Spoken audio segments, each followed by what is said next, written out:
Roll up for the greatest Doctor Who news show in the galaxy! Unless there is one on Clom, because I'm sure it'd be better.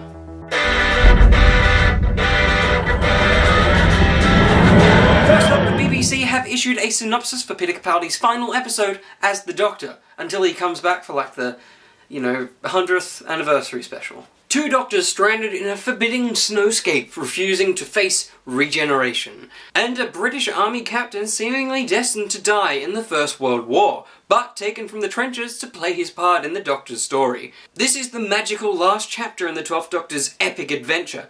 He must face his past to decide his future, and the Doctor will realise the resilience of humanity, discovering hope in his darkest frozen moment. It's the end of an era, but the Doctor's journey is only just beginning. In the statement, the BBC also said that Jared Garfield will be stepping in the shoes of Ben, one of the First Doctor's companions, so that means Ben and Polly and the First Doctor, are reuniting. But that also it's obvious that it's also taking place in that sort of 10th planet time. So my question is, there's going to be bits, almost recreations from the episode, and then clearly they've made the sets from the episode, or at least one of them. There's like 2 sets in that whole episode, and they've already got the First Doctor's TARDIS, so here's my question. Are they going to remake episode 4, and then just shove that on the box set? Because, we don't have episode 4. Everyone's there, you've made the set, it costs so much money, you just got to get in like 3 extra cameras, you've already made the Mondasian cybersuits, assumedly they're there in the episode anyway. Maybe. Fingers crossed. Well, the only other bit of information you can kind of grasp from it is the Doctor's journey is only just beginning, which obviously alludes to the First Doctor. But could it allude to Moffat's supposed, unique, crazy, first time ever regeneration, in that the regeneration actually does something completely different for the Doctor? I know, it's obviously he to she, but something more in the story and the history of the character, because the idea that the Doctor's journey is only just beginning, it just implies that something's being reset. So maybe the Doctor, because he's, helping himself regenerate, it's so much that it cancels out all of his previous memories. Like, what if it's something like that? Capaldi forgets. Oh, he's already forgotten Clara. Maybe that's his Doctor's thing. He just forgets because he's a senile old man. I love you, Peter Capaldi.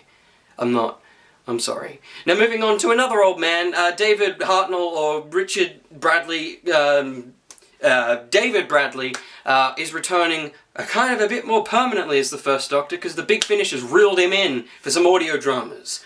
What a segue. Big Finish is reeling him and his Adventure in Space and Time co-stars into a new series. The first volume will feature 2 stories, The Destination Wars by Matt Fitton and The Great White Hurricane by Guy Adams. Set for a release in January 2018, the new adventures will feature the First Doctor alongside Ian, Barbara and Susan. Within the press release there was an interview with a few of the cast and crew, but the best quote, and one that I want to talk about, comes from Nicholas Briggs, because that man he just doesn't go away, does he? What we're presenting here is kind of a new reinvention of that era, completely in the spirit of the original, but they are but entirely faithful interpretations of these characters.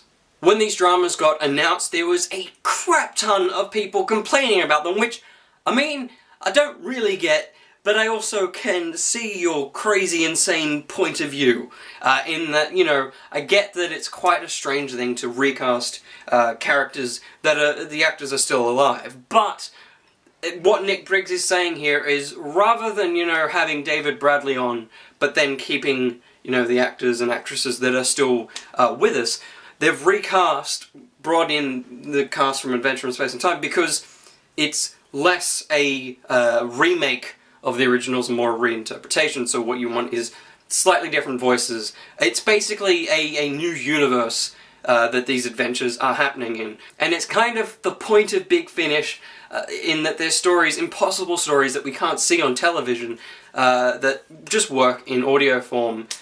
So, cool, complain all you want, but this thing is actually brilliant. But now we come to a segment I call Quickies. I call it Quickies in the script, but I think I'll never call them that out loud. Prop Store is holding another entertainment memorabilia auction in London. Amongst the Star Wars, Marvel, and awesome nostalgic 80s props is 2 Who items. Both Sylvester McCoy's hat and a Necros Dalek model that was used in Revelation of the Daleks are up for sale. Both props are set to fetch a whopping £8,000 to £10,000. Even if you don't have the money, like everyone else on Earth, to buy these sorts of things, the catalogue on the website is really cool to look at. There's a link for it down below. It's just really cool to see lots of the props that you watched on films in their glory days, where they've ended up and how they look now, 30 to 40 years on. But moving on, Peter Capaldi has a problem with the Cybermen's handjobs. The greatest director of all time, I mean, you know, that's just, that should be her title. It's not, maybe it's not the truth. Rachel Talalay recalls that upon spotting the new, old Mondasian Cybermen, Capaldi had one problematic question. Why is it they have gloves on their hands, and one of the great things was that they had bare hands? And he was right, once again proving his Whovian blood still runs thick. But Talalay was quick to respond, because if we'd seen their skin, then the bill conversion would have been spoiled within seconds. So, popping on the gloves covered up the skin.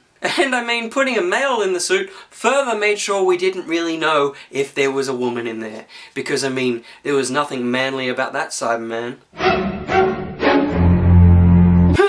Well, let's turn to merchandise news and forget that that was ever on the screen, because those bastards that made us buy all of these are back again. It's Titan. They're called Kawaii minifigures and shall be arriving January next year. This first wave features all 12 Doctors along with 4 chase figures, a super rare and an ultra rare chase figure. And Titan have said that no Doctors will be left out of this first wave of figures, so assumedly at least 2 of the chase figures will be the War Doctor and possibly the Meta Crisis Doctor, because of course he's apparently the Doctor. Whatever. What also would be awesome to see, and I assume maybe a super chase rare figure, would be Jodie Whittaker in her Regeneration reveal costume. Not like her official costume, but like the grey jacket and hoodie. Because it's something we've never had before is, you know, one of those reveal costumes made into an action figure. And I mean, they did say all the Doctors would be featured, and I highly doubt that the BBC would just slide them a picture of her costume early enough for it to make it into these figures. Because they're coming out in January, and you know, they probably wouldn't announce the Doctor's costume till like Christmas, and you know, you'd have to give it to them like a month in advance, and that's ample room for leaks, and I don't think the BBC want to leak things again. Moving on to calendars. Oh my, it's a sexy one though. The Andrew Skilleter Target Art Calendar features work from Skilleter's years on the Target range. I mean, I needn't say more. It's pretty clear that it's a stunning concept and a stunning calendar. But speaking of calendars, stay the frick away from the Classic Edition calendar, even though it's been announced so long ago and there's been ample time for them to, you know, check it over and make sure everything's fine. It's not friggin' fine. Tom Baker's got a modern Zygon. 3 is apparently into BDSM. I mean, it's actually a quote from the Master. And Colin Baker was apparently in Time of the Rani. When did he meet that T-Trap? Probably in Big Finish. Well, that's almost all I've got time for this week, but before I go, I thought I'd show you something that I found in the Psychic Cube of the WhoNews, something that you guys made on the internet. Here it is! It's such a long day back at the hotel room. I'm so really glad to be here. What the frick was that? I'll try again next week because I don't want to see that on the screen ever again. Too many cyber dicks this week. Mel, don't forget you can follow me on Twitter, Facebook and Instagram at the Doctor of Who. Now, are you in Australia?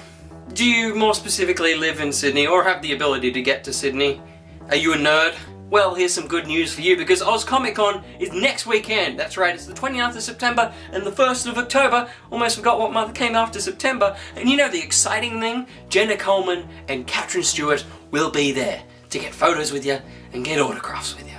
I'm getting into a whispering mood and I'm going to bring it right back up because it's exciting. I'll be there both days, so if you see me, come on by, say hello. I'm going to be there by myself, so I'll be a bit lonely. Probably buying too much stuff.